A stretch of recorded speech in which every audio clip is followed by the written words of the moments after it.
16th.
Good morning. This is your host, Faceman. This is the Sunday morning show. Right now you're listening to Sleepy and Boo. We're going to get started on the topics in just a minute. I'm working with a new mic today. Got a new Blue Yeti. I actually had ordered the Yeti caster, which comes with the Blue Yeti, the compass arm, and the shock absorber. I tried to set up the arm and somehow fucking broke it because it's a piece of shit. The arm has like this cord, this tensile cord that's just too tense, and like when you try to adjust it, it doesn't let you adjust it. So like I'm trying to figure out if I can get a refund for that, if I can return it. So we'll see what happens with that. I'm very disappointed in this product. I'm very disappointed in the product. So we'll see what happens with that. I mean, if I can't return that compass arm, I'm gonna do a video on YouTube and just shit on the fucking compass arm and shit on Blue. Okay. But continuing with this, I want to see if I can research a couple more things before we start talking. So let's listen to some more Sleepy and Boo. I'm actually going to check them out tonight. I'm going to go see them do their thing later tonight. They're one of my favorite. They're probably my favorite DJ. My favorite DJs, basically. Their genre is deep house. So if you like dancing, it's really good music to dance to. So let's listen to a little bit more of that while I pull together what's left, what else I need to look at for the show. Systematic session, guest mix.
All right, let's get started on this.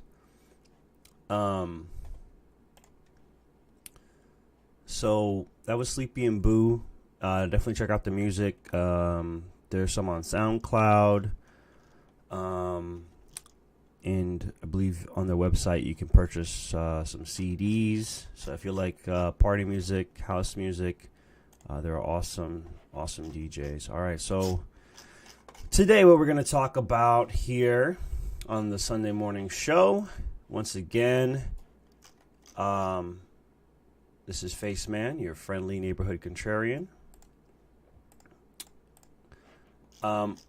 There's a lot I want to cover about the recent plan changes for the MTA here in New York City. So if you don't live in New York City, this might not be quite as interesting to you, but it's definitely a relevant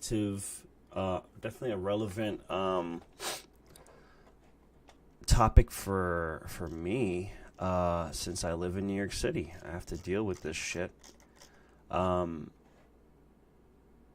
So basically, Cuomo, our governor, gave us an ultimatum. It's a lot of money to fix it. Gave us an ultimatum. He's basically saying, like, either, to fund the MTA, which, by the way, the MTA, I guess we should start with what is the MTA for those who don't know. So the Metropolitan Transportation Authority is a public benefit corporation. What's a public benefit corporation? Public benefit corporations and authorities operate like quasi-private corporations with boards of directors appointed by elected officials overseeing both publicly operated and privately operated systems. Public authorities share characteristics with government agencies, but they are exempt from many state and local regulations. Of particular importance, they can issue their own debt, allowing them to bypass limits on state debt contained in the New York State Constitution. This allows public authorities to make potentially risky capital and infrastructure investments like the Fulton Street hub or whatever they created. They created like this massive hub in Manhattan where it just has like a mall in it and stuff. Anyways, infrastructure investments without directly putting the credit of New York State or its municipalities on the line. As a result, public authorities have become widely used for financing public works, and they are now responsible for more than 90% of the state's debt. The growing influence of public authorities over state and local financing, coupled with their ability to avoid regulations applicable to government agencies, has led to calls for reform. Some reforms were passed in the public authorities. All right, so you get the picture. Like, it's not completely private. It's not completely public. I believe they do get some tax money, although Cuomo, I believe, was saying that with this new plan, it'll be, they'll be cut off from tax funding. But, I don't know, we'll see, right? So it's responsible for public transportation in the state of New York, serving 12 counties in downstate New York, along with 2 counties in southwestern Connecticut under contract to the Connecticut Department of Transportation, carrying over 11 million passengers on an average weekday system-wide and over 850,000 vehicles on its 7 toll bridges and 2 tunnels per weekday. MTA is the largest public transit authority in the United States.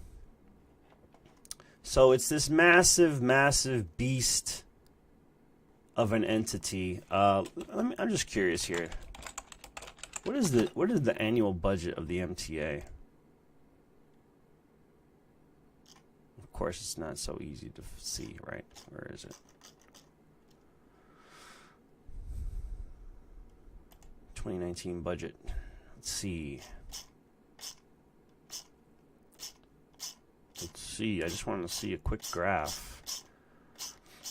I feel like information about the MTA is suppressed. I remember reading an article several years ago that said an MTA board member was caught using transit police as a chauffeur. So he had like a transit officer who was getting paid like $100,000 a year, which is a lot today, but 10 years ago it was way more, right? Or I don't even know if it was 10 years ago, but several years ago, maybe like 5 to 10 years ago. And I can't find the article anymore. I looked all over the internet, like I can't find it. I forgot what website it was. I couldn't really use the Wayback Machine. Instead of using the public transportation that they help to manage, they don't use that. They use city money to get chauffeured around. I don't know if that's still the case today, but I wouldn't be surprised. Anyways, I don't know. I was trying to find the MTA budget, but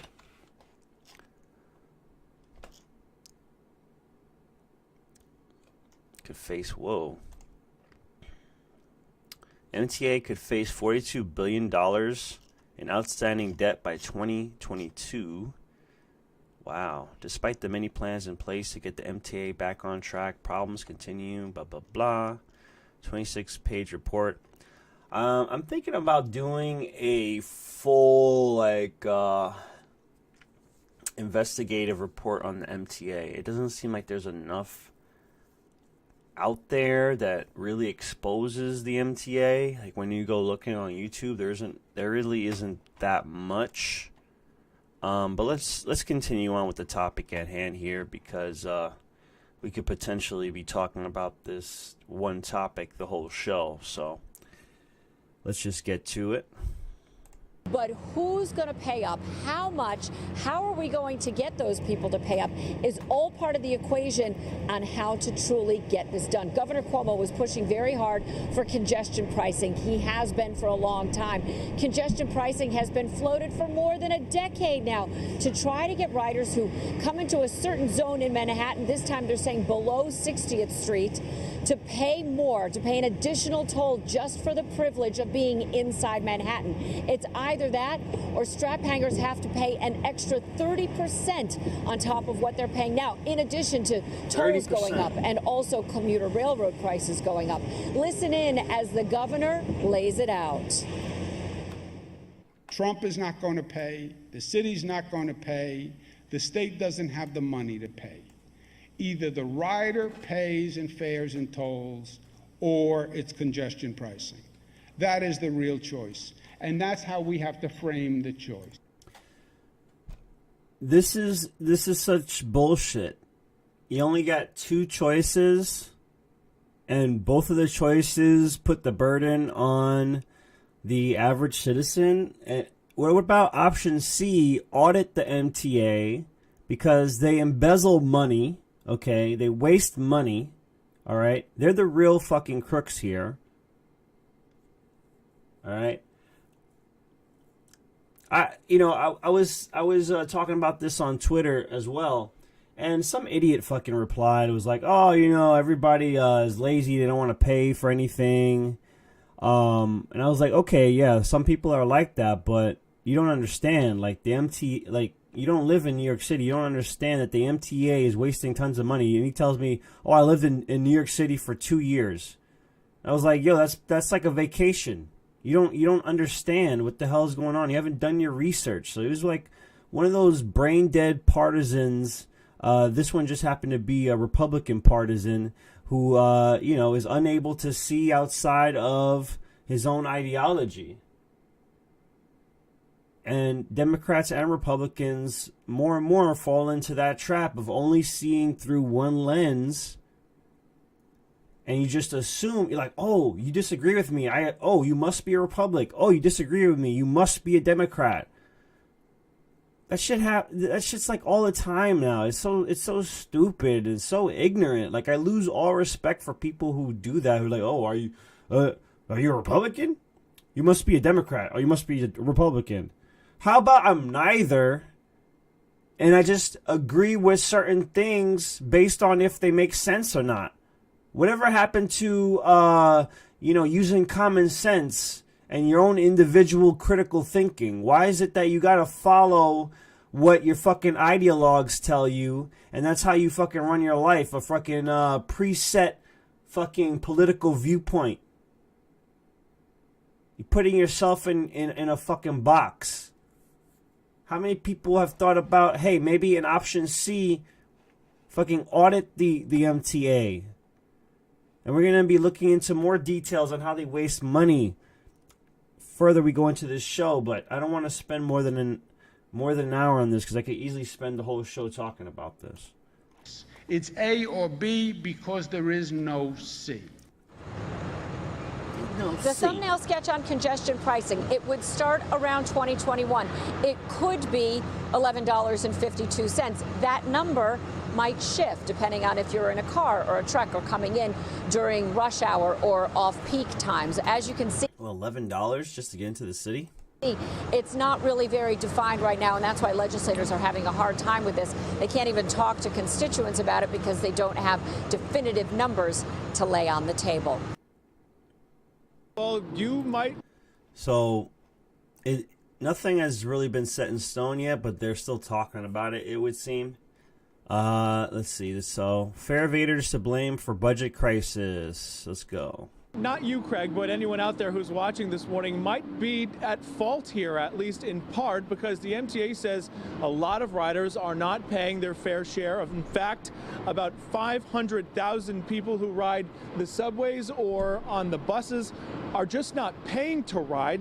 People are jumping turnstiles, and that, in fact, is leading to this budget shortfall. The agency says it's costing all of us in the long run. So let's take a look at the numbers. The MTA did a study at about 300 stations and bus routes, mostly in Manhattan, Staten Island, and the Bronx, and it suffered well over $200 million in lost revenue in 2018, with nearly 350,000 people catching a bus without paying and over 200,000 jumping turnstiles every single day.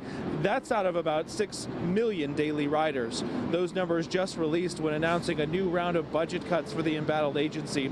It's up against a $1 billion budget deficit by the year 2021. So right now they're beginning to trim whichever fat they can find. Here's the bad news. It means that the MTA will adjust its crowding guidelines to save $40 million, meaning even tighter, dirtier, less temperate subway trains and buses, all to save money. The level of fare evasion has gone up, but that is a factor. And what's striking is the correlation between that decision being made, the corresponding decline in... Why am I supposed to listen to this clearly a foreigner? I mean, I hate to be a dick, but... What's good, mate? Why should I listen to you, mate? I've lived in the city all my life. When did you get here, mate? Arrests and in other enforcement activity, and an increase in fare evasion. So I think it is a fairly major factor. And Byford said the most turnstile jumping offenders are right here in Manhattan, partly to blame, he says, because the DA last February decided to stop charging people and criminally prosecuting anyone who went inside for free, though the DA's office firing back, saying that the criminal justice system is not a collection agency. Reporting live in Times Square, I'm Anthony DiLorenzo, Pixel. They say that, but it is. I mean, largely the criminal justice system is basically another way to collect taxes by giving you tickets for things like, oh, you didn't pick up your dog's poop. Here's a $200 ticket. Oh, you're not wearing your seatbelt. Here's a ticket. Here's a ticket. Here's a ticket. Here's a ticket. Here's a ticket. Here's a ticket. Here's a ticket. Here's a ticket. It's just another way to tax people. Working on the railroad apparently pays. A new report reveals 1 in 4 workers at the MTA makes a 6-figure salary, and on the Long Island Railroad, one out of 4.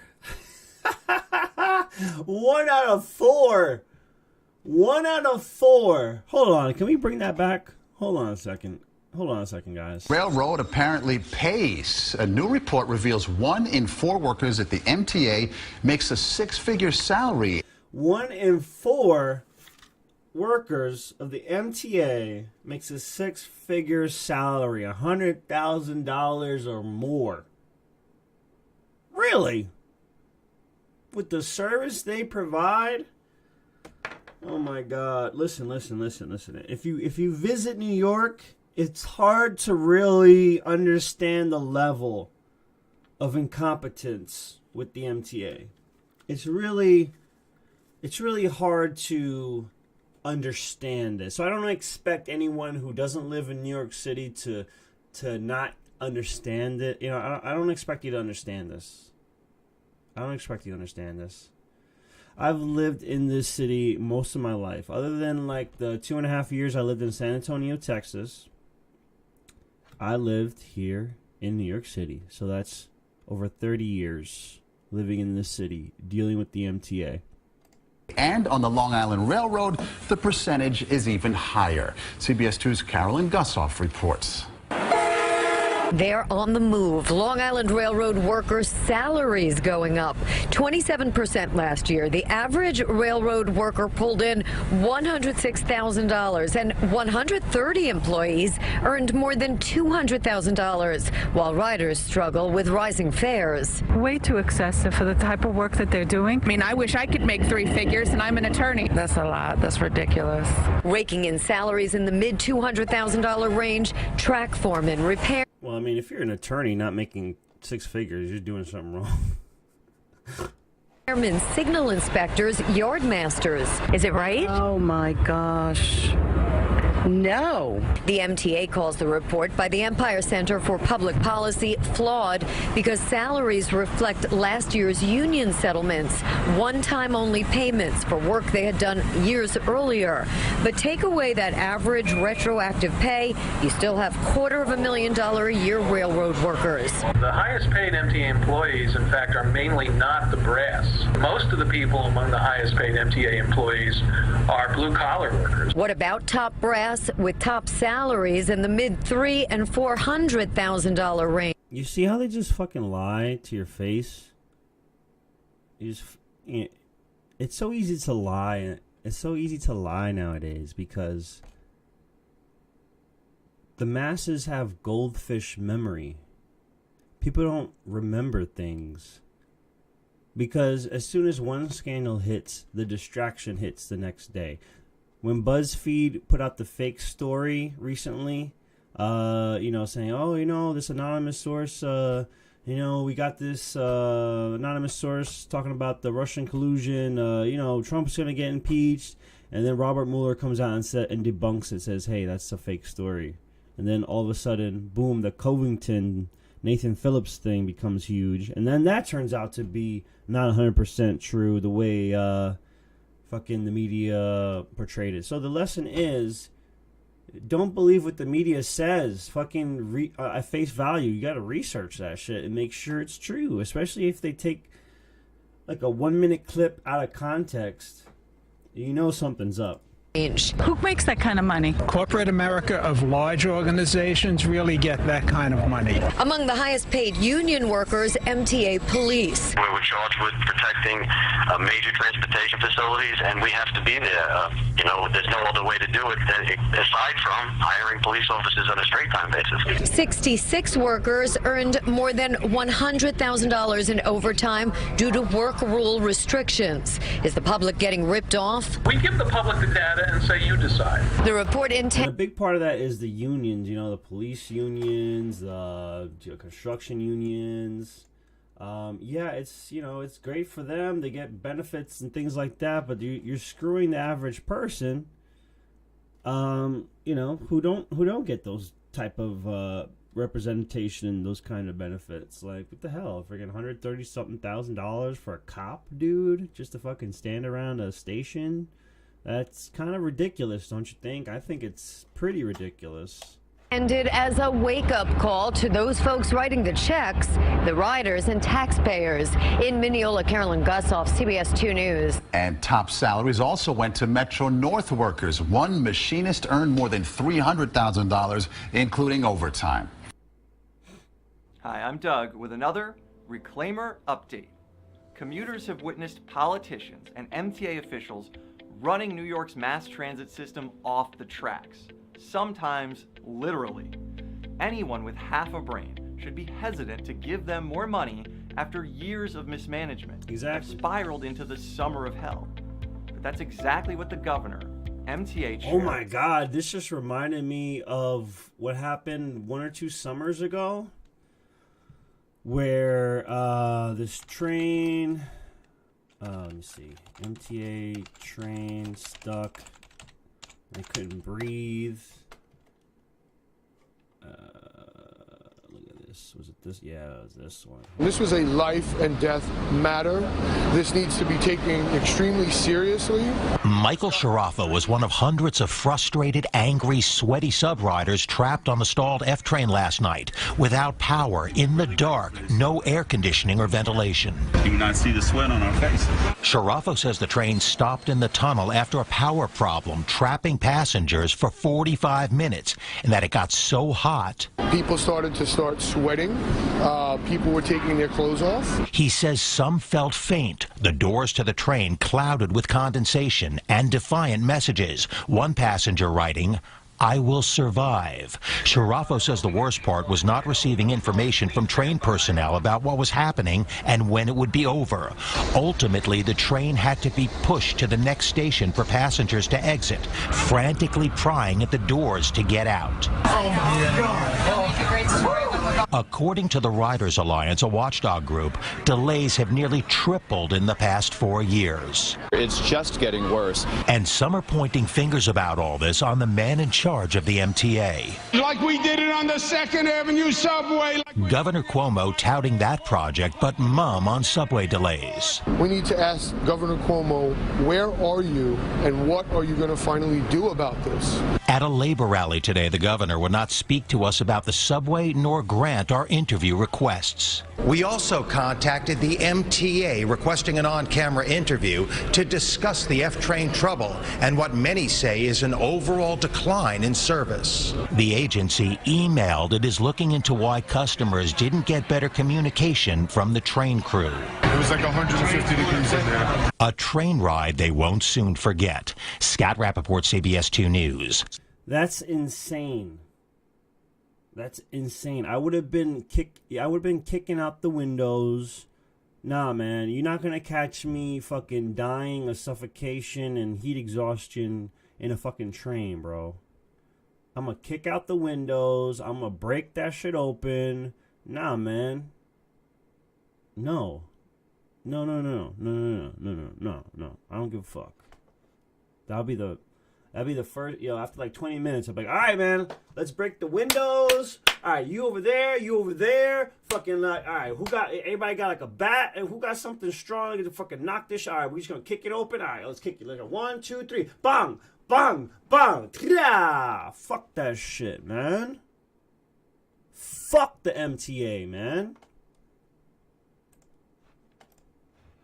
And now Mayor de Blasio want to do. Here's what you need to know. For starters, a recent report found that the MTA promoted individuals based on friendship, encouraged time wasting, and had an overall lack of desire to improve itself. Even the state comptroller has criticized the MTA. Whenever your paycheck is guaranteed, there's no incentive to work. There's no incentive to work, which is why communism fails, why socialism fails. You fucking guarantee people money and they don't want to work. They don't want to work as hard. You got to have competition. Before the MTA, the New York subway system was separated into different lines, different companies ran it. Okay? That's how it should be. It shouldn't be all run by the same monolith, what am I trying to say? Monolith organization. They should be competing with one another. Okay, so I think they need to break up the MTA, completely privatize it, and but it's tough to do that now because like they said like $1 billion in debt by 2021. The fuck. For doing a poor job managing its cash on hand. The mismanagement is not old news. The MTA just hired a former Department of Education employee who oversaw at least $6.5 million in lost money through fraudulent contracts. The MTA has lost sight of prioritizing smart service decisions. They've diverted funds away from signal and track repairs. Instead, the agency has continued to funnel money to flashy projects like expanding the 2nd Avenue subway, and even during the summer of hell, they have cut spending on fixes and maintenance. This is like a ship trying to sail without a navigation system. It would not matter how much fuel you threw into the engine, it would waste it, and there would be no guarantee it would ever get to its destination. New Yorkers should demand a top-to-bottom review and reform of the MTA's management and financial practices. It's time for the MTA to stop asking for more money from taxpayers and instead prove they can manage what they have responsibly. Thanks for watching, sharing, and staying informed, because it's up to all of us to reclaim New York. And this is endemic with just with any kind of government. You know what I'm saying? You give them money, they you know, you're forced to give them money. Their paycheck is guaranteed. Of course, they're going to mismanage funding. And good evening to you. I'm Liz Chow. And I'm Bill Ritter. It is a disturbing juxtaposition. The MTA threatening huge service cuts and double-digit fare hikes, while some of their workers are discovered by the Eyewitness News investigators wasting time. This is an old video. This is from 2009, but I mean, you know, the MTA has been fucking up for a long time and consistently raises the fares. Time and taxpayer money. Jim Hoffer here with the results of his 3-month investigation. Jim? Bill and Liz, you know the saying, a picture is worth 1,000 words. In this case, it's video. And as you watch it, keep in mind, those who run the railroad want to raise your fares because they claim they're broke. He's supposed to be working.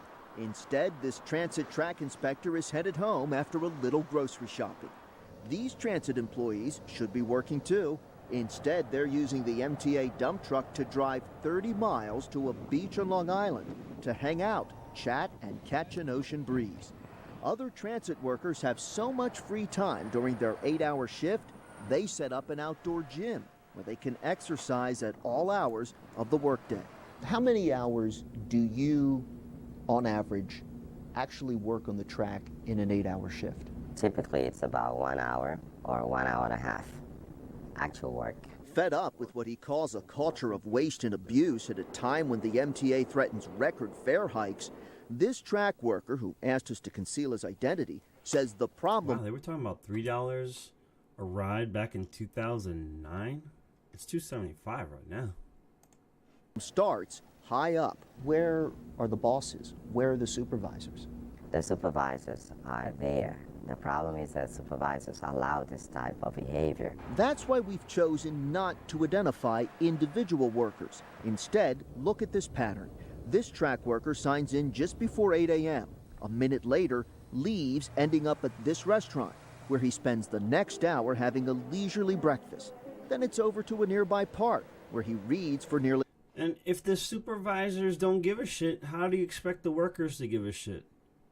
If I fucking go to a job I'm not even crazy about, and my supervisor, doesn't give a shit, I'm not gonna give a shit. I'll probably end up doing the same shit. Like, why would I even be here if I'm like, I'm not gonna be the only one who cares? The hell, I'm still getting a paycheck.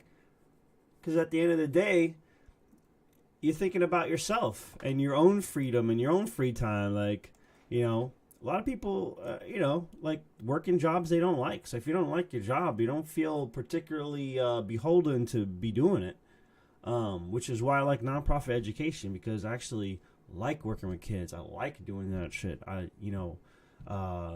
It wouldn't be hard to set up something where, I'm not being hassled by, supervisors and things like that, where I'm given the freedom and independence and power to do my job.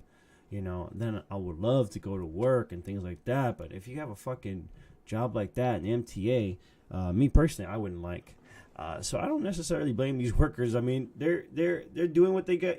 They're if they can get away with it, they're gonna get away with it. It's the supervisors that need to fucking crack down on that shit, and ultimately the head of the MTA. The leaders of the MTA that need to crack down on that. 90 minutes. First the newspaper, then on to a book. He arrives back to work around 10:30. Sometime between 11:30 and noon, he and the rest of the track crew finally begin their work assignment, which takes about 90 minutes to inspect the track. Then he's off again, this time to another park, where he spends the rest of the afternoon reading his novel. Not bad at $25 to $30 an hour, plus full benefits. They're not to blame. The people to blame are management. Management supervisors are supposed to keep control over this. Take a look at this track worker. He uses his free time to run a business on the side. Several times we watched as he slipped out of work to head to his bar about 5 miles away.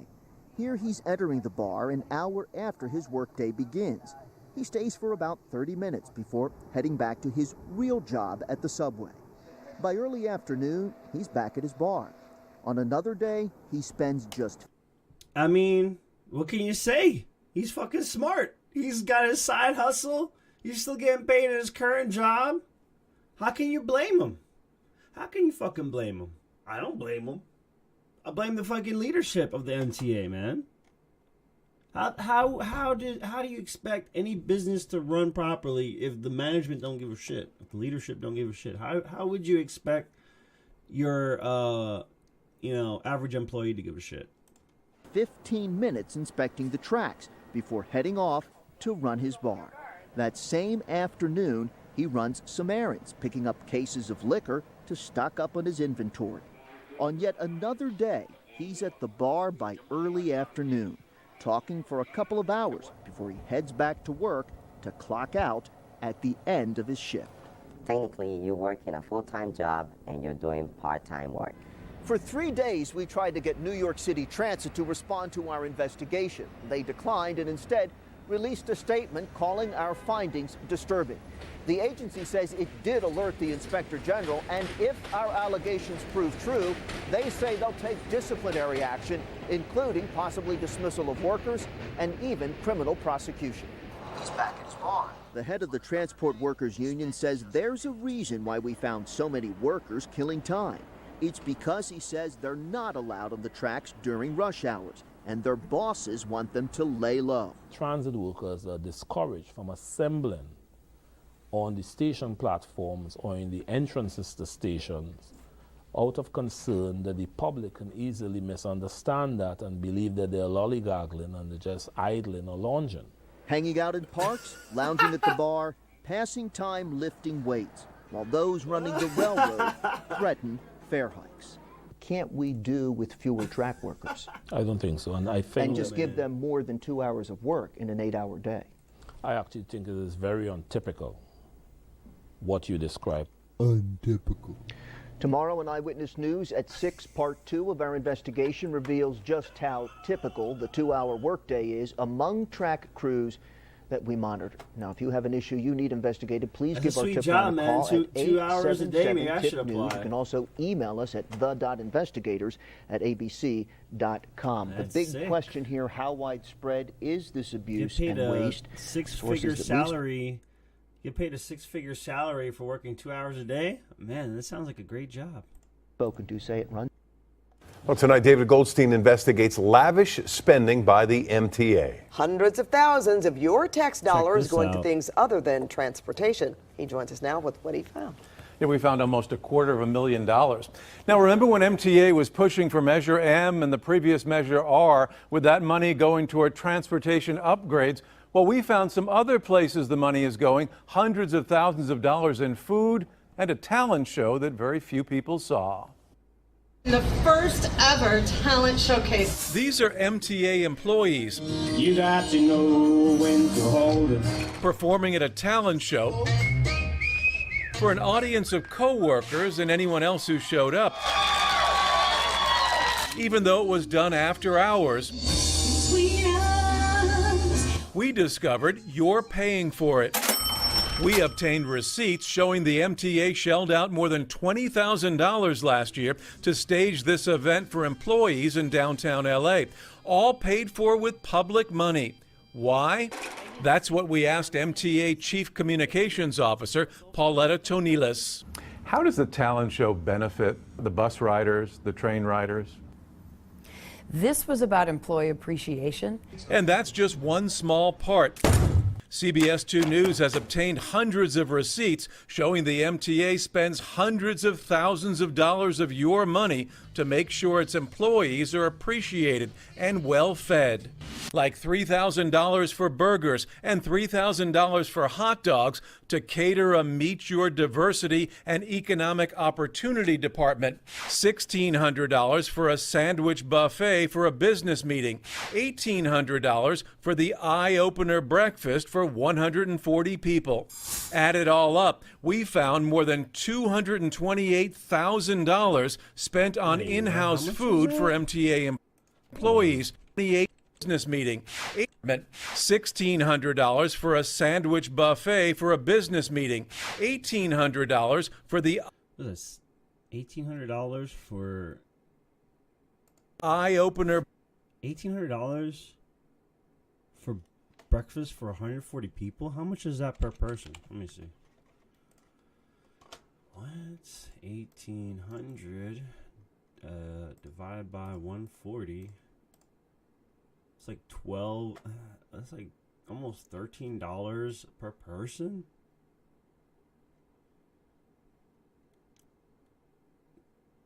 $13 a person. The hell? That's definitely a waste. Breakfast for 140 people. Add it all up, we found more than $228,000 spent on in-house food for MTA employees.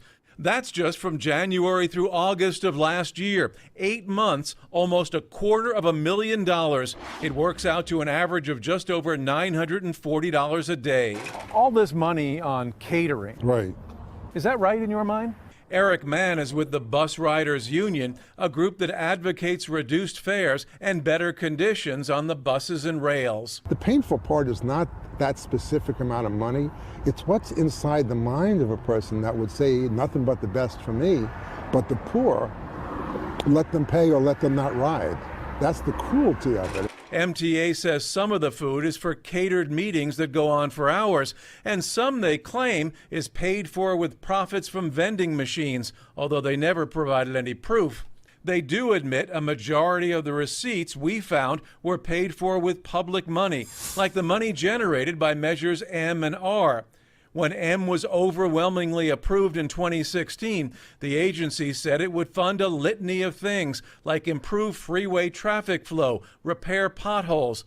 Nothing here about meals for employees. Do you think this is what people thought they were voting for?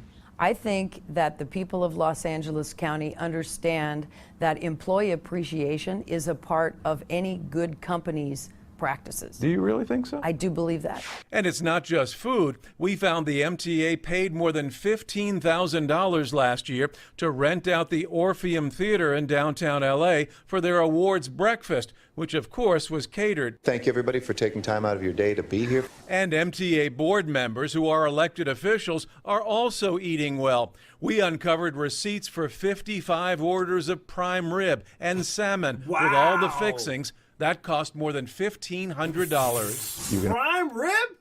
What? Make changes? After we asked the tough questions, MTA says they may make some changes. Is the fact that you have done your due diligence and brought this to our attention, I think, is a good opportunity for us to take a look at what we're doing and see if we need to make some changes. You got to know But certainly no promises from the MTA that they'll stop the spending, only a promise that they'll look into it. Back to you guys. You see, and then when you go back to Cuomo saying, oh, it's either A or B, congestion pricing or raising the fare. I mean, what the fuck, dude? Now, myth number 2. We need government to invest in infrastructure. That does make sense. We do need ways of getting places faster.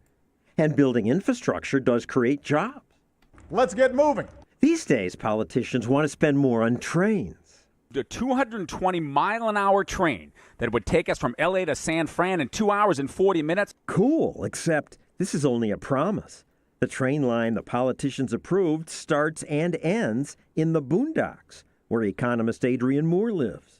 I live in a little mountain town called Tehachapi. It's in the middle of nowhere, 50 miles to the nearest Walmart. And the high-speed rail line in California comes right through my town. This thing is like the boondoggle of boondoggles. Nobody's living where you're building. Mass transit advocate Dennis Litton helped get the train project funded. Although to play devil's advocate on that, usually business grows where transportation shows up, you know. So in areas where you build transportation to, businesses start showing up there. I mean, going back to the beginning of civilization, I mean, civilizations was set up by the rivers and stuff because you could transport goods along the river, you know, put businesses by the coast because you can have docks there and things like that. So that argument is a little bit weak. You know, it's fine that it's nothing there. I mean, things could be built there if there's transportation there. But let's continue with this video. Lots of people live in California. They're starting high-speed rail in the middle of the state because that's where you can build it fast. We envision high-speed rail connecting the big endpoints, Los Angeles, San Francisco, San Diego. That will cost another $100 billion. You're expecting private investors. Private investors will be a part of the mix. Have any come forward? Not at this time, but there's every reason to believe that they will. The private money was always a joke because private money will invest in something where they can make a profit. There's no way this project is ever going to pay for itself. So why does it happen? Oh, because it's visionary, John. It's very, very visionary. Trains will revolutionize our global transportation infrastructure. Trains are romantic. Litton likes California's Amtrak trains. Amtrak trains, they're packed. They're packed? Yes. The cafe car will be closing. Actually, here's what it looked like recently when we taped. On average, Amtrak's California trains fill just a third of their seats. But if we don't invest in trains, what's the mass transit alternative? New buses. This is now the fastest growing mass transit in America. Why? Because it's cheaper. Buses don't get the big subsidies, but they're still much cheaper than trains. $3.50 just to get to Delaware? Yeah, so I'll take that. Amtrak is too expensive. I don't have $200 to spend. More typically, an Amtrak ticket from New York to D.C. costs about $150, and a bus ticket just $20. It's cheap.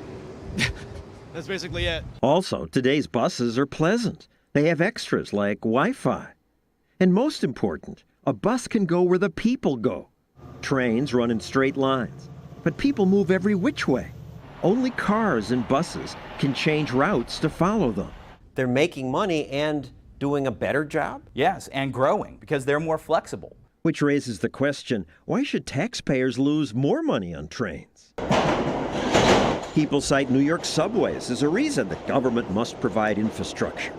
Yes, these lose money, but it's worth it. They transport lots of us. What would have happened in New York if we'd waited for private investors to build the subway? Would have never happened. Private investors can't do it because it's a public good that they can't profit from. Makes sense, and if you ask people who built the subways, I think it was the government. Either President Eisenhower or maybe like a mayor. By union workers. But actually, built in 1878, before the Brooklyn Bridge, before the Statue of Liberty. The original subways in New York were all private. It carried tens of millions of passengers. Then, after 50 years, the private companies tried to raise the fare to a dime. People didn't like the idea of paying a higher fare, and the mayor took advantage of that and said, well, fine, the government will take it over and we won't raise the fare. But of course, government did. And now the fare is $2.50. We're going to see in a video coming up that because they didn't raise the fare, they started losing money and getting into this huge deficit. And now that government builds subways, construction takes longer. This subway was supposed to be done in 1938.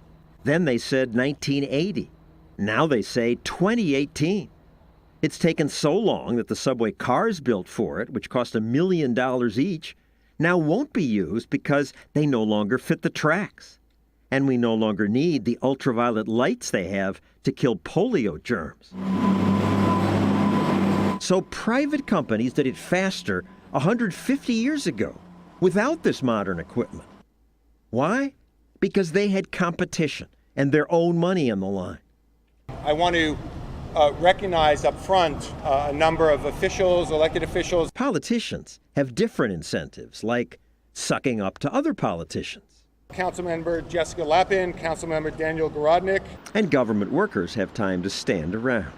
Yet despite the delays, despite the billions lost, government wants more trains. It's rail, rail, rail, and rail. Hello, I'm Sean Patrick Maloney, and welcome to the Maloney Minute. We're here at 2 Broadway. Now, this is a great example because it involves the Metropolitan Transportation Authority, the MTA, the poster child for everything wrong with the New York public authorities. 2 Broadway was supposed to be the MTA's new headquarters. It was supposed to cost $100 million. Bad enough. But that was before corruption and mismanagement and the Gambino crime family got involved. This $100 million project ended up costing you and me $400 million. And the MTA doesn't have $400 million, so they borrowed the money to do this project. And by the time we're done paying it off, it'll be an $800 million project. $100 million to $800 million. Think about that the next time you swipe your fare card. But you know what? Even if you don't live in New York City, if you live upstate, you're still paying for this with your hard-earned tax dollars. And we'll never get to the bottom of these things unless the Attorney General's office does to Albany what Eliot Spitzer did to Wall Street. If you give me a chance, that's just what I'm going to do. Oh, and you know what? The punchline on this building, after $800 million, the MTA isn't going to use it. They want to do the same thing up on the west side and never use this facility. This is the problem with New York's public authorities. Senator Patrick Maloney. What else we got? Cell phone video taken inside. Oh, this just a good example. Oh shit. Man, I hate when this shit happens. At the East Broad. Okay, it's just my. Gosh. You gotta love Streamlabs OBS. Hold on a second.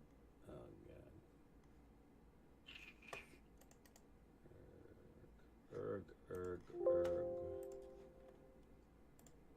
Gotta love it when my videos capture glitches out every damn time.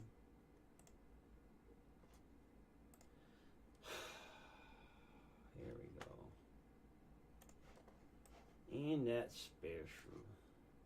Isn't that just precious? Isn't that just precious? Isn't that just convenient?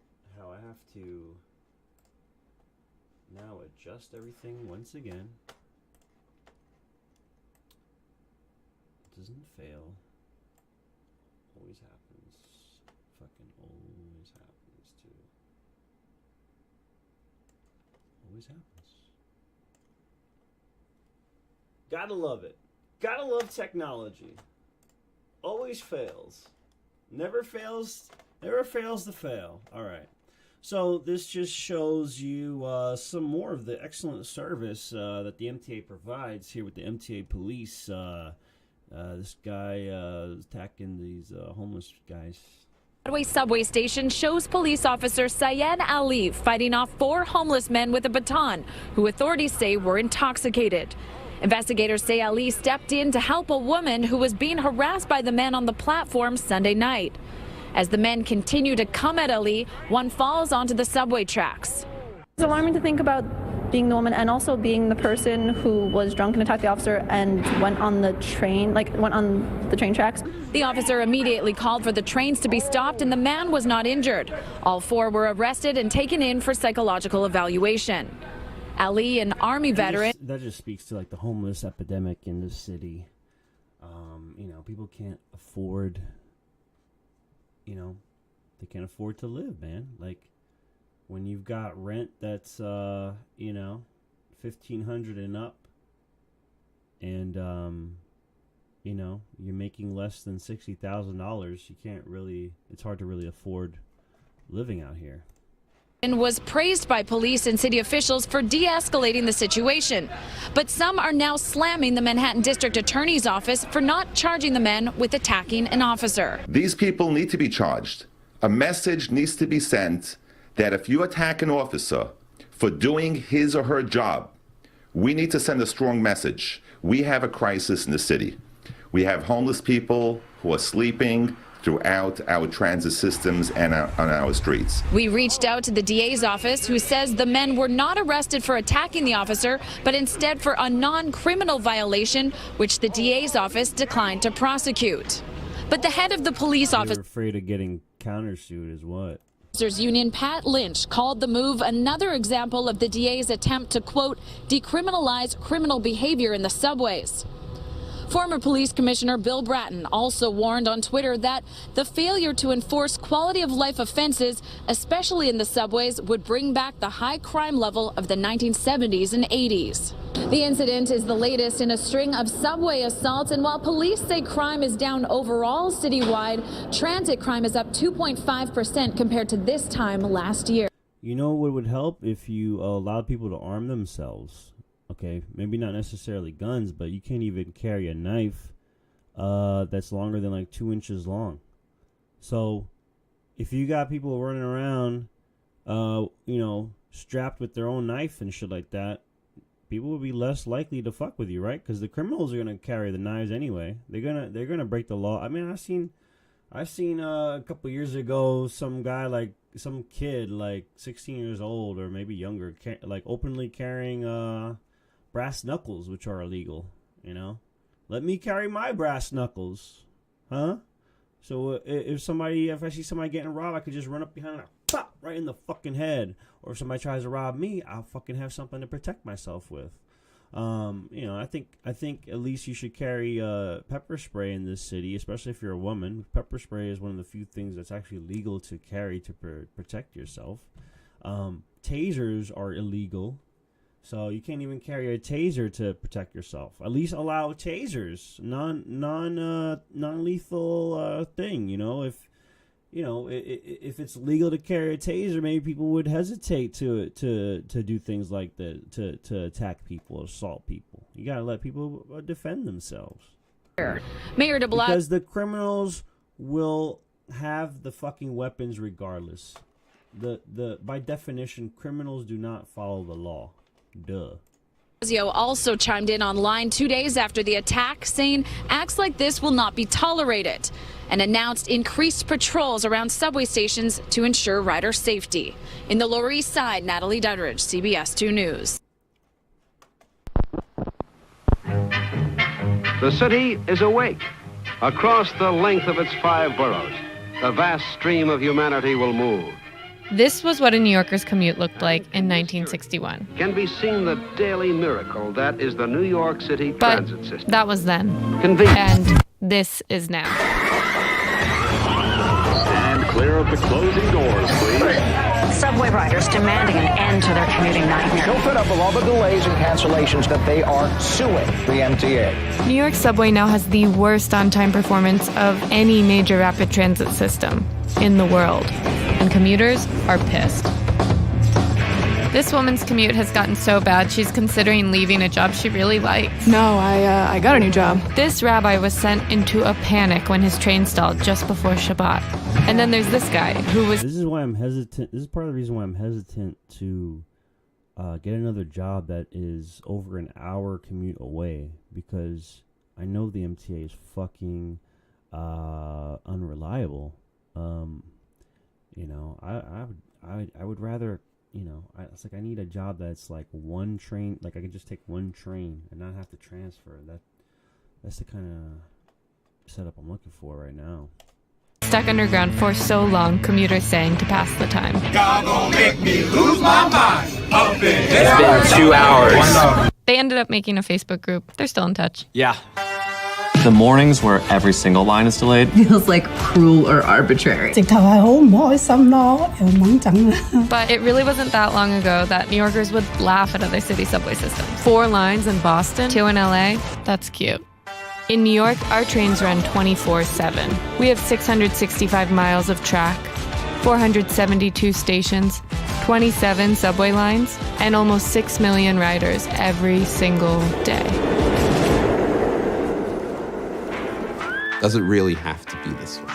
Also, has it always been this bad? Turns out the MTA has recovered from a transit crisis before. Ladies and gentlemen, we are being helped momentarily by the train's dispatcher. These were the trains in the 1970s. Poor maintenance, high crime, and widespread graffiti. It was kind of scary. And that's Jim. He's been reporting on the subway since before I was born. He wrote the book about the subway, literally. In the 70s, it was really, really bad. Maintenance really had suffered. So officials poured money into the system, and it improved. They are working on it. They're doing the best they can. They're fixing the track. Well, they're fixing the track. They put in a new escalator downstairs. Improved it in the 80s. Today we got better equipment, better parts, and better tools. In the 90s, it gets to be kind of the best it's ever been. The 1990s were the golden era of subway functionality. So if you want to prove to someone that New York has it all, just show them your MetroCard Gold. New York's governor at the time, George Pataki, called it a transit renaissance. But then that city that has it all started taking the system for granted. Starting with Mayor Rudolph Giuliani. Cut down the size of city government. Just a year into his first term, the mayor cut the city's contribution to the MTA's budget by millions of dollars. And then Governor Pataki followed Giuliani's lead. And so began a trend of mayors and governors diverting part of their budgets away from the MTA and toward their own priorities. And then blaming one another for the problems that followed. Right. So while the city and state contributions got smaller and smaller and smaller, subway ridership went up, and so did the fares. But fares still weren't enough to make up for the budget cuts. So a group of Wall Street executives came to the MTA with a deal. These Wall Street execs, they went to the head of the MTA, also known as the governor, and said, "Give us your debt. We'll pay you cash. Pay us back later." Pataki agreed to the deal to refinance the MTA's debt. Basically, they used the Amex to pay off the MasterCard. And these bankers, many of whom were donors to Governor Pataki's campaign, walked away with $85 million in commissions and fees. And that debt lives on today. Finally reaches its destination. Even if some of the equipment we're still paying for does not. Great habitat enhancement for fish and shellfish.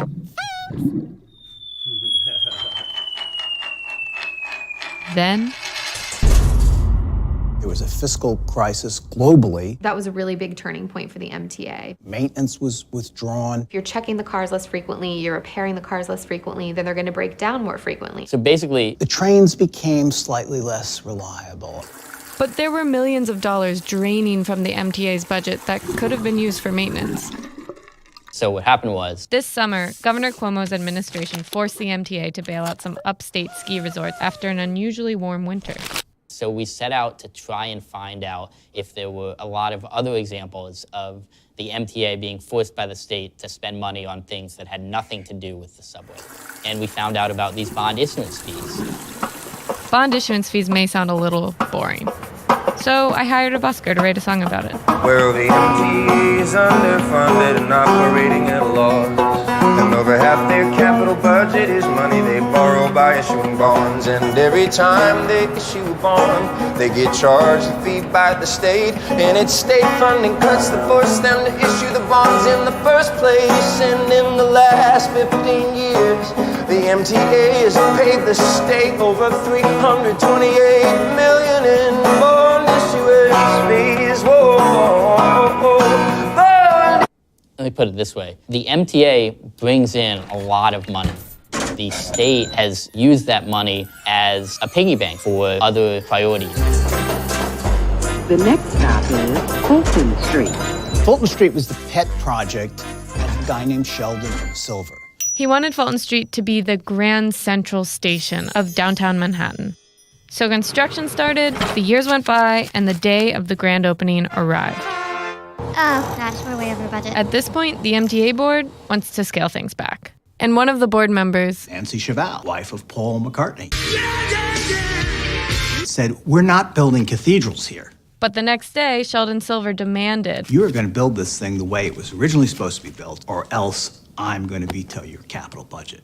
So the MTA complied. $1.5 billion on one station. We didn't get an extra subway car, an extra foot of track. Nothing. And that station, if you go to it, I mean, it's just like this, just lavish mall. Like, you know, there's all kind of stores in there. It's basically just made for rich people and tourists to go in there, and they just wasted so much money on that. It's ridiculous. Did I say it was in his district?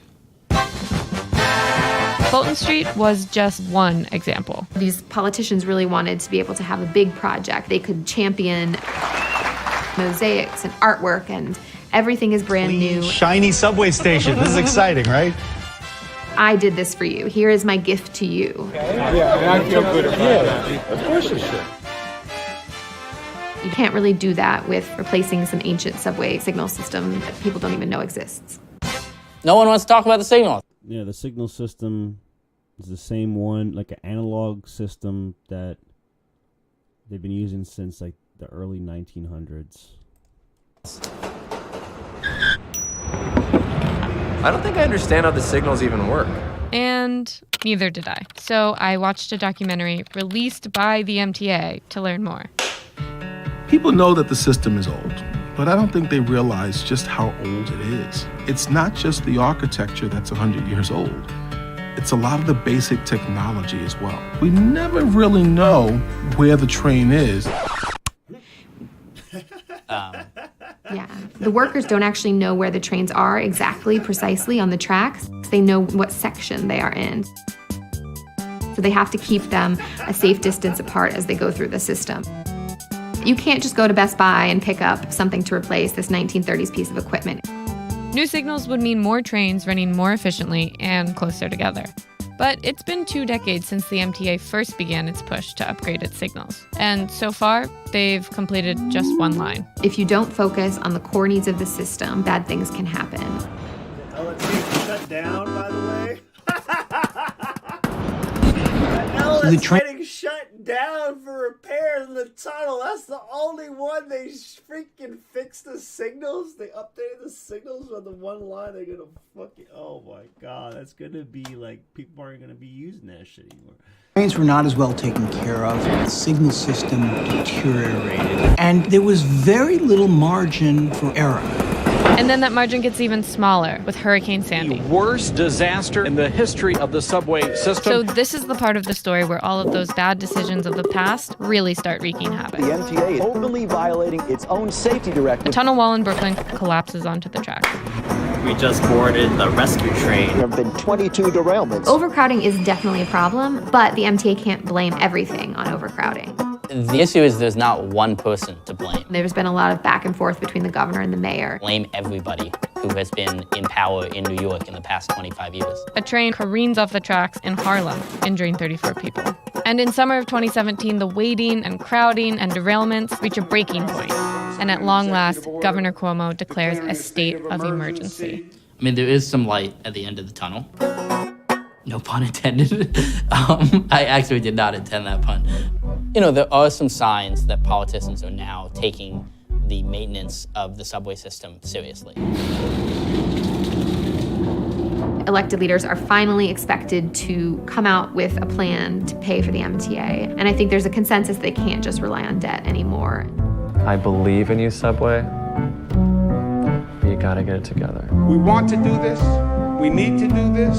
We will do this. I think delays in a messed up way are a way to bring people together.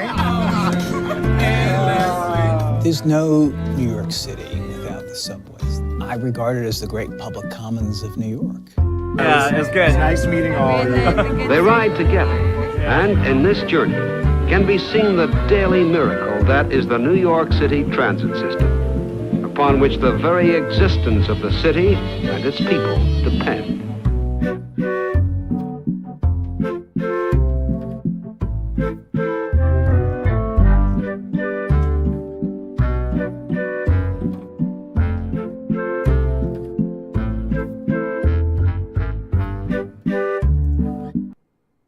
There are extensive delays and suspensions in train service. So that last video kind of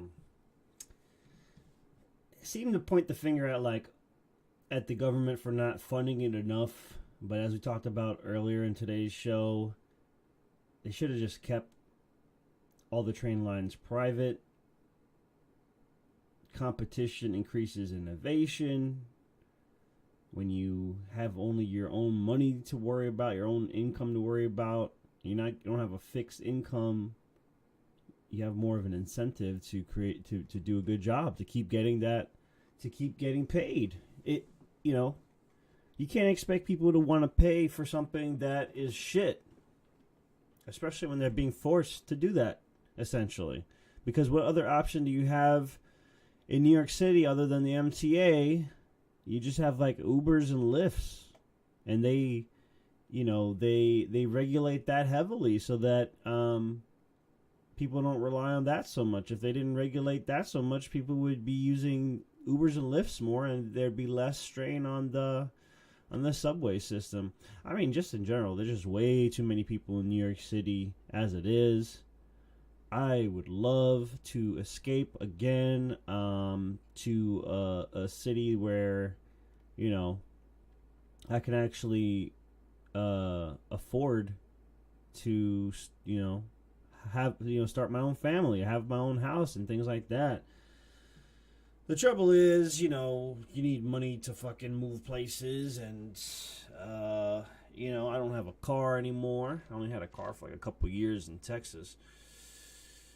And Texas, San Antonio, Texas is a good example. They didn't have trains, of course. They just had a shitty subway system that would, you'd be an hour, you'd have buses running like an hour or two late, and it's like, and it'd be slow as hell. So like, I had to deal with that when I moved to San Antonio, and I found a job and stuff, and I had to deal with that for like 6 to 8 months until I could afford to get a car, and then it was smooth sailing, and I would get to work in like 20 minutes versus like an hour plus or whatever. Because of a temporary loss of power. The New York City subway is the circulatory system for the global capital of finance and media. And today, this 114-year-old engineering marvel is coming apart. Stalled trains, signal breakdowns, and constant line closures are complicating the lives of New Yorkers who ride the trains more than 5.5 million times a day. The MTA, the public agency that runs the subways, is woefully mismanaged, fiscally irresponsible, and politically captured. Thanks to the clout of the Transit Workers Union, subway workers on average make $155,000 in total annual compensation, or more than twice as much as the passengers they serve. The political response to this crisis has been mainly to devise new ways to collect more money for this troubled operation, such as a new millionaire's tax or by imposing additional tolls and surcharges on cars. But a major lesson from the first 114 years of subway history is that giving the MTA more money from outside sources is like bringing an alcoholic to an open bar. The path to real reform and accountability is to make the subway live off its customers once and for all. Subway riders should bear almost the full cost of the ride, with the exception of low-income folks where there's going to be some subsidy. Baruch Feigenbaum is the Assistant Director of Transportation Policy at the Reason Foundation.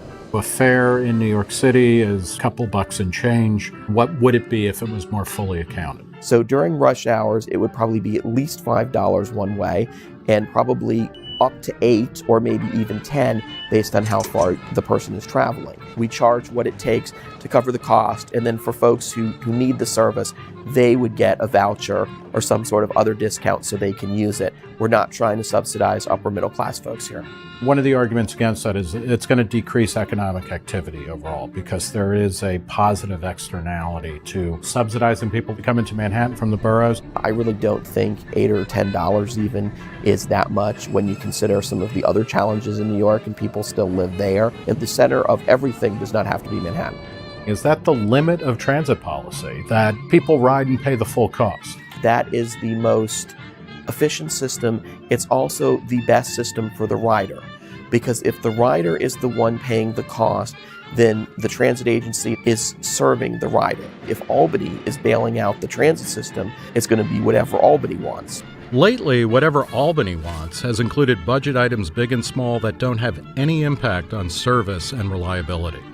And this is a theme that extends all the way back to the system's early days.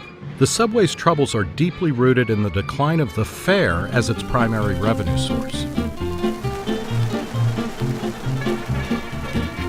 Pushing here, pushing there, pushing everywhere. Here's what happens every day in the crowded old subway. When the subway opened in 1904, it was 5 cents a ride, which was more than enough to finance operations. But when inflation eroded the value of a nickel, the city refused to permit fare increases. By 1920, 500 other U.S. cities had raised fares on their transit systems. Meanwhile, New York City's populist mayor John Hyland campaigned on the preservation of the nickel fare, calling it as sacred and binding as any contracts ever drawn in the history of financial transactions the world over. The fare did eventually go up, but not enough to keep pace with inflation, and the subway's revenue shortages became an endemic problem.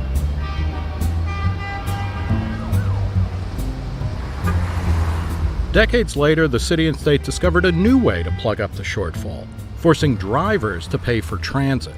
In 1968, Governor Nelson Rockefeller orchestrated a backroom deal to reallocate revenues from 9 major bridges and tunnels to transit. Last year alone, drivers paid $1.1 billion in tolls that were diverted to subways and buses. The state created more hidden funding streams in the years that followed, and taxes and subsidies now comprise a larger share of the MTA's revenue than fares. These include a special sales, corporate, and payroll tax, and fees on real estate transfers, car rentals, driver's license renewals, and vehicle registrations. And the state just imposed a brand new surcharge on taxis and rideshares coming into Manhattan, with the money going to the MTA. These subsidies violate a central tenet of good transportation policy, which is to make each mode of travel self-sustaining. If fare subsidies were to come to an end, could the subway survive on its customers alone? It could in 1904 when the system opened, and it could in 1982 when the MTA studied the issue and journalist Peter Samuel wrote about it in Reason. The key is getting riders directly invested in slashing wasteful spending and reining in wildly inflated salaries by making them feel the horror, not just of signal malfunctions, train rerouting, and line closures, but that they've paid top dollar for the privilege of such dreadful service. C trains are not running. We apologize for this inconvenience.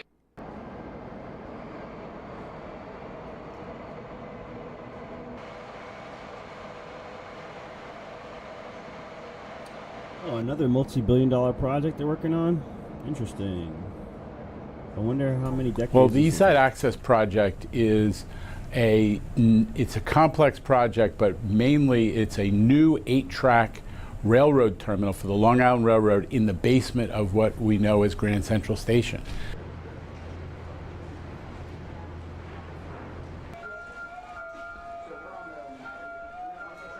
It's going to be able to deliver a 45% increase in Long Island Railroad capacity in the peak hour and give people for the first time the option to go to Grand Central as well as Penn Station.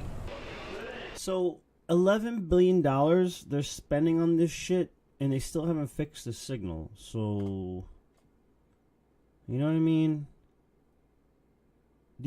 Are you starting to see this, if you didn't see this already? How the MTA is just wasting money on these pet projects.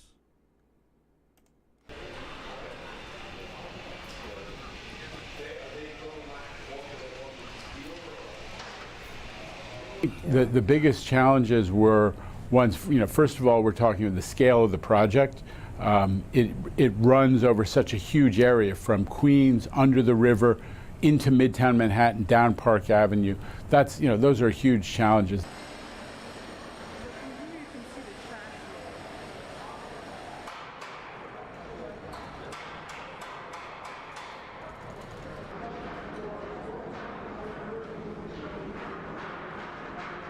I don't blame people for being a little cynical about this. This project's had budget and schedule problems. All I could tell you is we're reaching the point where we have a known volume of work to do. And it's complicated and it's challenging, but we've got the right team.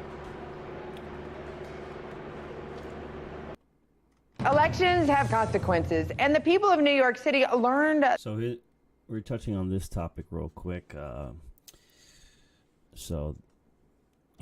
Our government leaders weren't able to make a deal with Amazon They were looking to set up their headquarters in Long Island City, which I think was a bad idea anyway as far as location. I, of course, welcome business in New York City, but there's plenty of space elsewhere, like in East New York or Red Hook. There's a lot of empty space.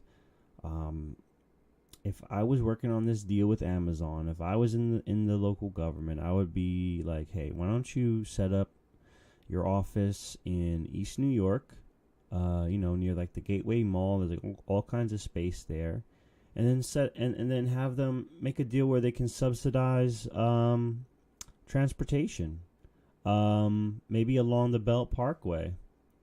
Because South Brooklyn, Southeast Brooklyn, there's no real easy way to go from east to west. And that would take some of the burden off the MTA's hands if Amazon could, subsidize transportation. Hey, let them put Amazon ads all throughout it. Call it the Amazon train, whatever. Even give them some tax breaks, because I think that's what they were looking for. They were looking for tax breaks. The government was just trying to give them the tax breaks, which is understandable. A lot of the corporate welfare is a huge problem, but also they just Amazon just said fuck it, and they're going to like Virginia now or something. But these partisan hacks, they have too narrow a scope to even think of a fucking idea like I just thought. That lesson once again this week as Amazon decided to abandon their plans to build a new headquarters in Queens, stating a number of state and local politicians have made it clear that they oppose our presence and will not work with us to build the type of relationships that are required to go forward with the project we and many others envisioned in Long Island City. Granted, most of the jobs that would have brought probably weren't going to be that great anyway. But even if it's just like a warehouse job, there's a lot of people who take a warehouse job, you know what I'm saying? Company said in a blog post. In this case, words do matter, as there was lots of backlash from politicians with ties to the area. One of the loudest was Alexandria Ocasio-Cortez, who took to Twitter to say she had been getting calls all day and the community was outraged. In a joint statement, State Senator Michael Generis and City Council member Jimmy Van Bramer said, "We will continue to stand up against what can only be described as a bad deal for New York and for Long Island City." Well, it looks like those who were fighting won. But did they really? Sure, the large state and federal tax breaks given to the company were not ideal. But basic math shows that $2 billion investment in tax breaks and incentives is a lot less than the $5 billion and 50,000 jobs Amazon was promising to the area. These same politicians screamed the tax deduction money could be better used repairing public transportation or cancel student debt. Only problem is, it's hard to accomplish those goals with no dollars, which is exactly where the residents of Queens stand today. This is how tax incentives work. It's not cash the local and state governments give a business. It is money the business doesn't give it directly back after putting in their own money and generating even more revenue within the community. Not to mention the revenue by satellite companies and their employees, which are brought in to be close to major headquarters like Amazon.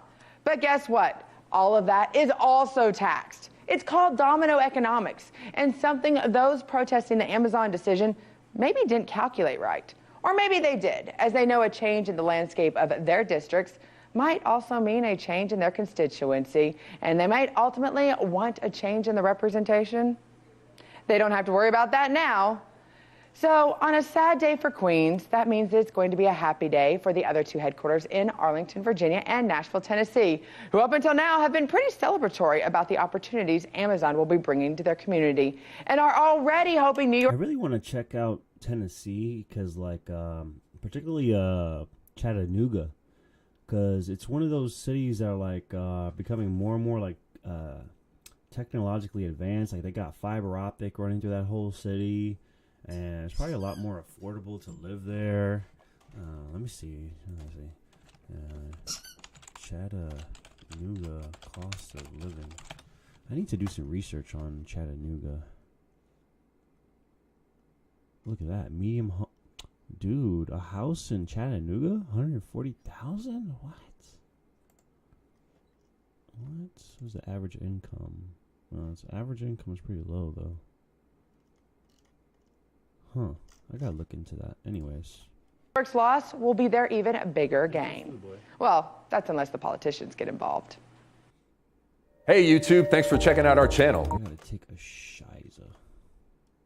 Well, as we've been telling you, a huge decision from Amazon today. The tech giant deciding not to build a second headquarters here in New York City after the debate over the deal that it got to come here. And now we're just hearing Mayor de Blasio's reaction to this. And we have his quote that he just sent us. "You have to be tough to make it in New York City. We gave Amazon the opportunity to be a good neighbor and do business in the greatest city in the world." There it is right there. He continues to say, instead of working with the community, Amazon threw away that opportunity. "We have the best talent in the world, and every day we are growing a stronger and fairer economy for everyone." Talent that's leaving New York City record rates, you know, thousands of people a month leaving New York City. I think it was like 50,000 a year or something like that. Maybe even more. Yeah, a lot of people are leaving New York City because it's just too expensive, and the pay you get out here isn't shit. Like, I'm being considered for this job that I had interviewed for a couple weeks ago. And it's a program director job, so it's something that I was looking for. You know, like, it's exactly, you know, the kind of job I was looking for, except, you know, it's a small program, but also it's not full-time. It's only part-time, and they told me that it's like 16 hours a week. And I think in the summer it might be full-time, and then like there's no job guaranteed by the end of summer. So I don't know, man. Like they said that they're growing and that there's other opportunities for a full-time position after that. It's fucking tough, man, especially with nonprofits. Like, it's just tough in general to find a decent job that isn't gonna grind your soul to nothing. If Amazon can't recognize what that's worth, its competitors will. Well, joining us now to go through the fallout of this loss of Amazon is Aaron Elstein. He's a senior reporter for Crain's. And Aaron, you're calling this an enormous surprise. I think a lot of us were caught off guard by this. Let's start with the basics economically. 25,000 to 40,000 jobs Amazon was promising. This hurts. This is something that people were really counting on, and 25,000 jobs that were going to pay about $150,000 each. These are not like, fast food jobs. These were the kinds of jobs that cities all over the country are trying to get, and we had an opportunity and we just threw them away.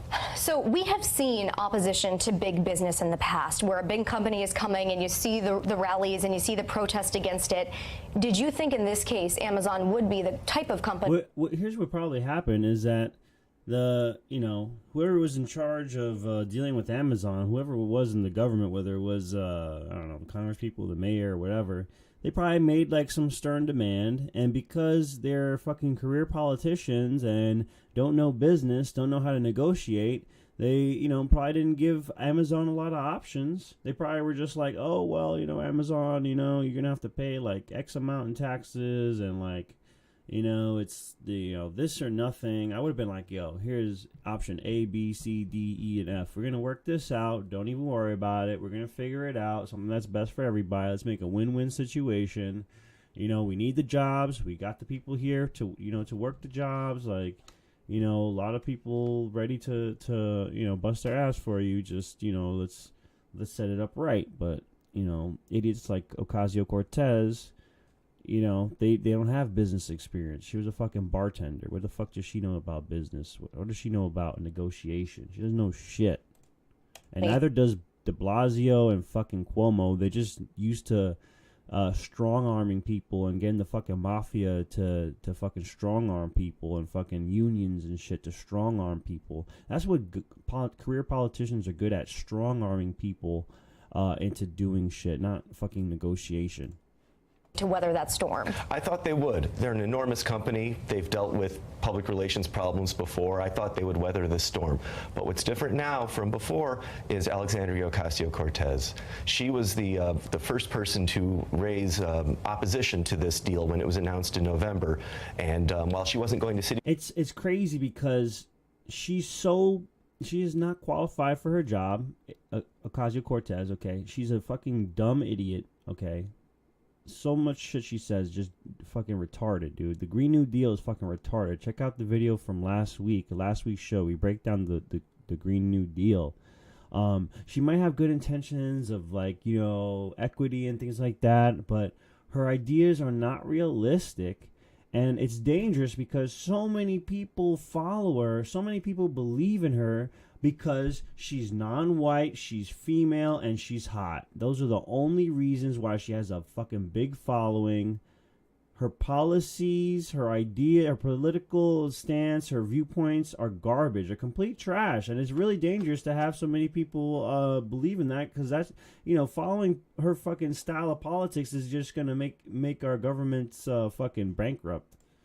Council meetings and attending hearings where people spoke out against this, she was leading this opposition. Her and a state senator named Mike Gianaris from Queens, and this is they get the credit or the blame for this depending on how you view this decision. But they were definitely the ones who spearheaded this. We know the senator held rallies and protests against the company coming, even after he initially signed the letter in support of them coming several months back.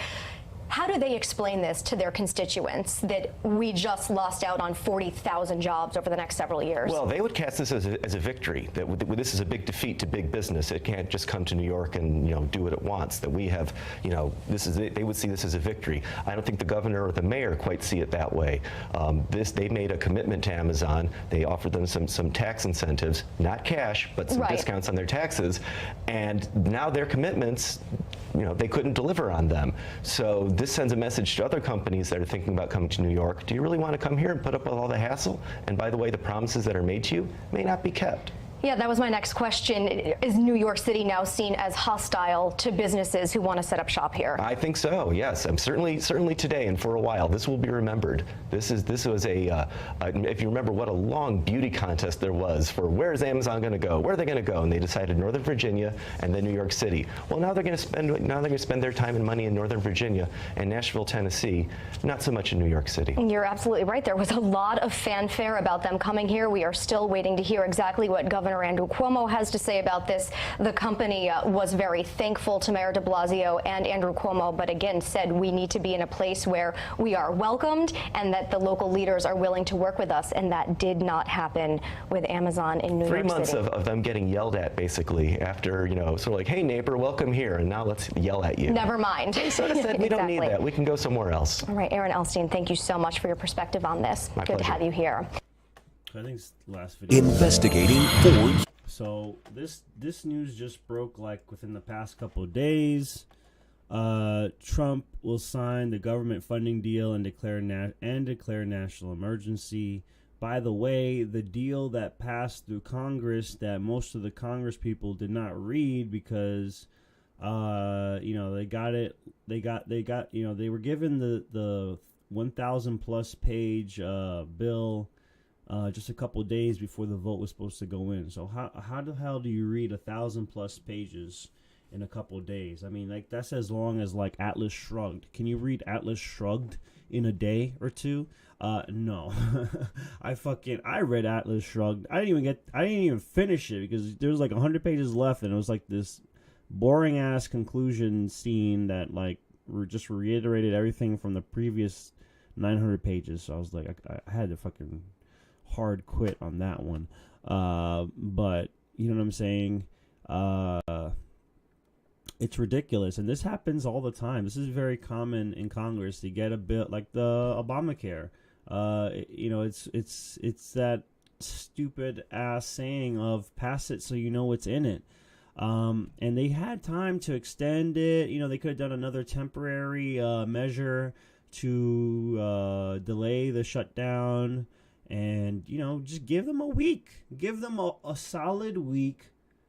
You know, knowing how lazy government people are, fucking give them a solid week. You know, 100-something pages a day only to read. You know what I'm saying? And, like, go over and everything. Like, you can't just give somebody 1,000 plus pages a couple of days before the vote's supposed to go in.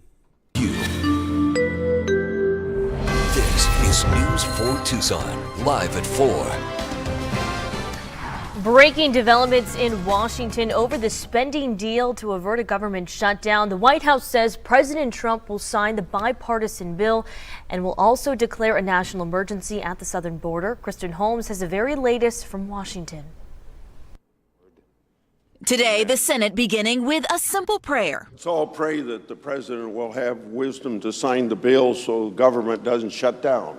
Congress poised to pass a compromise bipartisan bill averting another government shutdown tomorrow. After a morning of uncertainty, this report from top Senate Republican Mitch McConnell.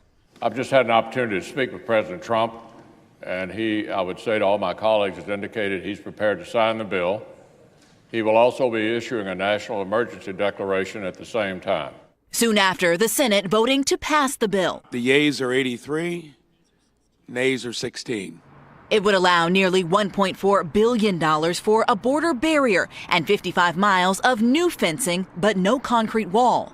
The president's allies framing that as a win. It strikes me that the president could declare victory with funding for 55 more miles of border barriers. But it's less than a quarter of the money the president initially wanted for his wall, and no more than what was offered before the shutdown. Vice President Mike Pence telling NBC's Andrea Mitchell, the president of the United States has the absolute authority under the Constitution and by statute to declare a national emergency and reposition resources to address. And the crazy thing is, like, I just found out that this is a more of a common thing than I thought. National emergencies, throughout throughout the second term. Let me see. Was it the second term? Let's see. Basically from 2014 to 2016, or maybe a little bit earlier, I was kind of just like, I took my mind off of politics because, I would have my opinions. I would share my opinions. No one would want to hear what the fuck I had to say because it contradicted their bubble, their echo chamber.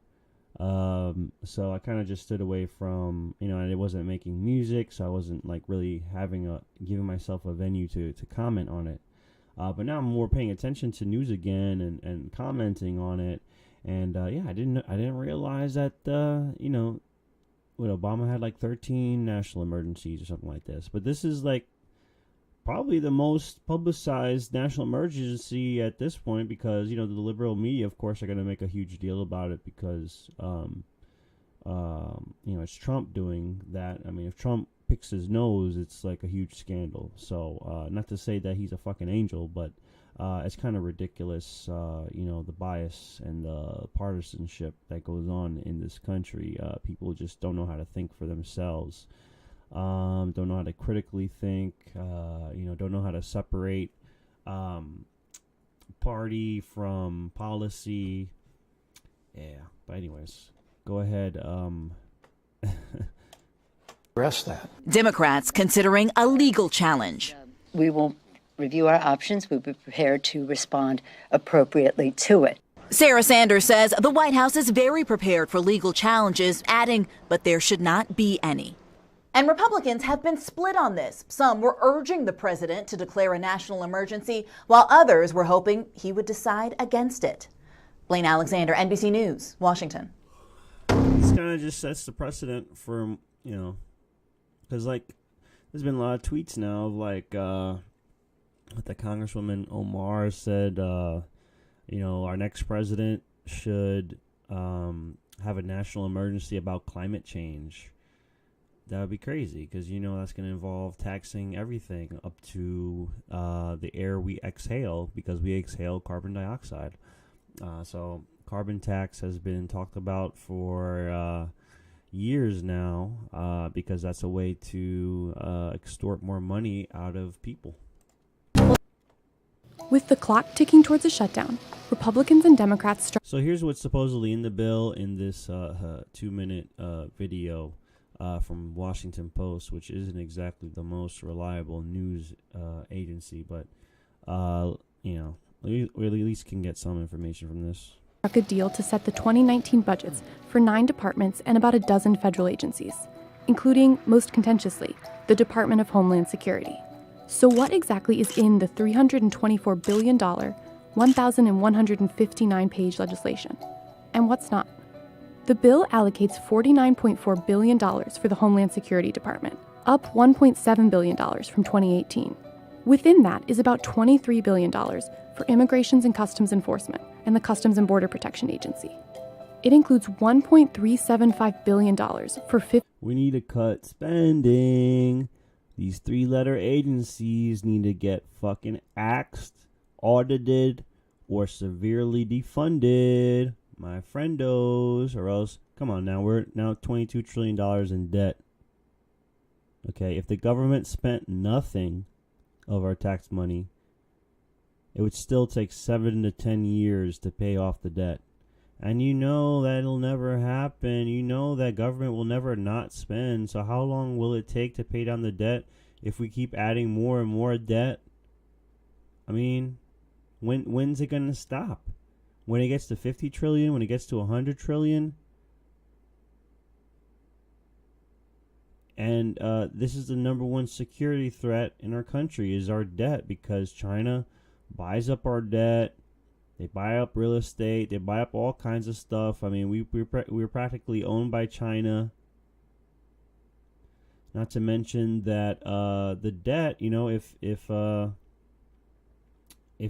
other countries drop the dollar as their primary trade currency, you know, we'll have an economic collapse. And then, you know, within a week, people will start, you know, literally be eating each other because food won't be coming into the cities. New York City especially will be chaos.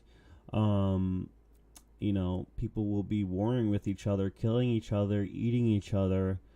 This is what happens when you lose power and water and food and electricity and everything that would come with economic collapse. 55 miles of new fencing along Texas's southern border. This is less than the $5.7 billion that President Trump sought for wall construction during the last government shutdown. I'll take it. And down from the $1.6 billion allocated in the 2018 spending bill. And the language in this bill specifically mandates that only, quote, existing technologies can be used for fencing or barriers, ruling out a concrete or steel wall. It contains some tricky language about ICE detention capacity, setting the daily average at 45,000. That's more than the 2018 budget, but down from the current 49,000 migrants in detention. Complicating the matter, the agency is given independence to shift funds as needed, so it's unclear how overall detention numbers will be affected. The legislation also specifies that members of Congress cannot be barred from accessing any facility housing children, and has language aimed at making it easier to reunite separated families. The remaining $275 billion goes to fund agriculture, state, interior, housing, transportation, justice, commerce, the IRS, NASA, and a dozen other agencies. It also halts President Trump's federal civilian pay freeze and institutes a 1.9% pay raise. The whole package expires on September 30th. There are some notable exceptions from the final funding bill. There's no legislated back pay for the thousands of federal contractors put out of work by the last shutdown, unlike the 800,000 affected federal workers who did receive back pay. And there's no extension for the Violence Against Women Act, leaving the law to expire but its grants to continue, as lawmakers work on a standalone bill to extend it. So hi, I'm Ella Hayes. That is by no means all of it. I would assume, you know, it'd be impossible to detail a 1,000-page bill in 2 minutes. So there's definitely some things that they left out. Pop culture writer at the Washington. So this was in the news here. So when Trump was elected, McCabe had ordered an obstruction probe. They were thinking about using the 25th Amendment to impeach him. And supposedly, because I didn't see the video myself or get a chance to verify myself, but supposedly he had told Congress under testimony that this was not the case, that he did not look into Trump or anything like that. And here he is on 60 Minutes saying that he did. Deputy Director Andrew McCabe telling CBS News why he decided to launch investigations into President Trump just hours after the president fired James Comey. How long was it after that you decided to start the obstruction of justice and counterintelligence investigations involving the president? I think the next day I met with the team investigating the Russia cases, and I asked the team to go back and conduct an assessment to determine where are we with these efforts and what steps do we need to take going forward. I was very concerned that I was able to put the Russia case on absolutely solid ground in an indelible fashion, that were I removed quickly or reassigned or fired, that the case could not be closed or vanish in the night without a trace. McCabe's previewing the release of his new book, in which he describes how he tried to protect the FBI's investigation into Russian election interference. Writing candidly about President Trump, quote, every day brings a new low, he says, with the president exposing himself as a deliberate liar who will say whatever he pleases to get whatever he wants. If he were on the box at Quantico, he would break the machine. My colleague Kelly O'Donnell joins us now from the White House, NBC News intelligence and national security reporter. Right, so you can look into that. I mean, I haven't really researched it that much, but conservative media is all over that shit too. Talking about how he lied under testimony. This was interesting. Well, first I should show who this even is. I don't know if I've shown this video. I think I've shown this video before. We're not doing credit. You're gonna give me my fucking money back. Excuse me, sir. There's a young man in here. You need to Excuse me, it's ma'am. It is ma'am. I can call the police if you'd like me to. You need to settle down. You need to settle down and mind your business, okay? Both of you guys? Ma'am, once again, ma'am. I said both of you. No, you said sir. Once again, it's ma'am. I actually said both of you guys. It was general. Right beforehand, you fucking said sir. Sir? Okay. Motherfucker, take it outside. If you want to call me sir again, I will show you a fucking sir. I apologize. Motherfucker. I apologize now. I need your corporate number because I'm going to call them and talk about how it's misgendered several times in this store. I apologize for that. I need your corporate number now. I can get that for you if you'd like. That's not a problem. Get it for me now. I can do that. I'm going to ask you to calm down and stop cussing. Give me your corporate number. Well, I'm going to ask you for the 5th time to stop calling me a man, because quite clearly I am not. And I apologize. I'm sorry for that, ma'am. I will get you that number. Is that okay? Yes, get it for me now. I'm asking you to stop Get it cussing. for me now. I'm not cussing. I'm not cussing. Okay. Get me the damn number now, please. Ooh! Ma'am, I apologize. Ooh! I apologize, ma'am. I will get you that number right now. No, you're just going to keep bumping your gums. You're just going to keep bumping your gums and disrespecting trans people in this store, which I plan on telling the entire LGBTQ community. You're going to lose money over this. Seriously, I have it. So, this ma'am released a music video.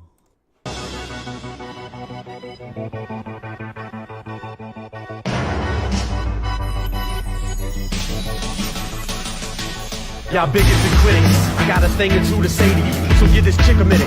I'ma take the mic away from you. They got a thing to prove while millions of people talking shit. Watching Tipping GameStop, bitch, straight off the shit. Intentionally misgendered once, you're gonna get corrected. Do it twice, I'm disrespected. 3 times and I get aggressive. But the 4th to a sticker, need a 5th or summon demons. And the bitch is fit to screaming, so heated I'm fire breathing. Cause the sis just isn't seeing how it feels when they attacking us. And most don't even see it when they beat us till they fracture us. Until we crack and bust the ashes dust, you fucking laugh at us. You bastards just continue coming after us just to damage us. But bitch, we fucking fabulous, ready to chop ahead of 3 and put an end to teams that maliciously misgender. Who does she sound like? She sounds like somebody. I just can't put my finger on it. All right. I think we're just gonna end the show right there. Sunday morning show airs every Sunday at 10 a.m. Eastern Standard Time. Once again, this is Faceman, your friendly neighborhood contrarian. I appreciate any support that you can possibly give me. If you want to sub to the channel, that would be great.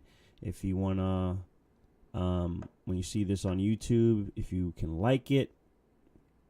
And that's what I meant about subbing too, because I don't have affiliate yet on Twitch, unfortunately. So you can also donate at streamlabs.com/TheMCFaceman. Any donations would be greatly appreciated. You can follow me on Twitter at TheMCFaceman. Thank you very much for tuning in if you did. And if you're watching the VOD on YouTube, thank you for watching the VOD. Take care and, have a great day. Have a great week.